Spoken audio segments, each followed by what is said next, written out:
Le Burkina engagé dans la seconde quinzaine des journées d'engagement patriotique et de participation citoyenne. Vous vous en souviendrez, du 26 mars au 9 avril dernier, le Burkina a commémoré pour la première fois les journées qui invitaient le Burkinabé à plus d'égards pour les impératifs de l'édification de la nation souveraine voulue par les dirigeants de ce pays. Dans la seconde période que le Burkina commémore depuis le 2 octobre dernier, les objectifs restent les mêmes.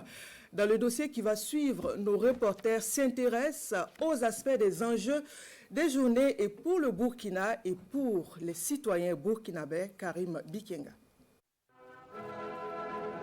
Nous sommes le 26 mars 2024. À la primature, la journée commence par cette cérémonie de montée des couleurs nationales. Le ton est donné du même coup pour la première phase des journées d'engagement patriotique et de participation citoyenne 2024. Séance tenante, le Premier ministre rappelle les attentes du gouvernement vis-à-vis des citoyens. Nous avons invité tout le monde à s'habiller en faso d'Anfani, en coco d'Onda, à consommer les mets locaux. On doit être fier d'être burkinabé et du Burkina Faso. C'est la seule façon de vivre heureux. Et comme disait le président Thomas Sankara, c'est la seule façon de vivre libre et de vivre dignement. La première phase des journées d'engagement patriotique et de participation citoyenne, ainsi lancée, s'achève le 9 avril. Il est désormais question de la deuxième phase, débutée le 2 octobre, et ce jusqu'au 16 octobre. Instituée par décret le 22 novembre 2023, elle vise la promotion du civisme, de la tolérance, du courage, du respect et de la solidarité, des valeurs reconnues aux patriotes. Le patriotisme sans les actes patriotiques n'est absolument rien.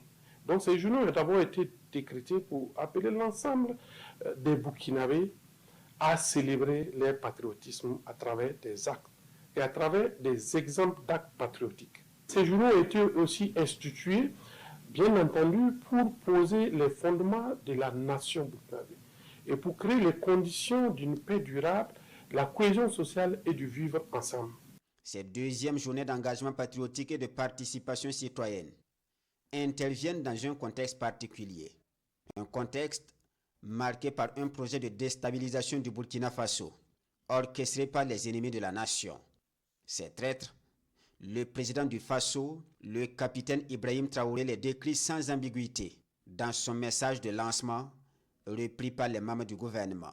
Comment reconnaît-on les traîtres de la patrie? Ils sont prêts à vendre leur pays, ils collaborent avec l'ennemi en lui fournissant des informations sensibles et confidentielles pour détruire le pays et pour des intérêts égoïstes. Ils aident en temps de guerre l'ennemi dans des actions d'espionnage ou par la fourniture de logistique. Ils sont co-auteurs de la mort de leurs frères. Les traîtres, ce sont aussi ceux qui sont en intelligence avec une puissance étrangère pour saboter les infrastructures, les capacités militaires ou même économiques de notre pays.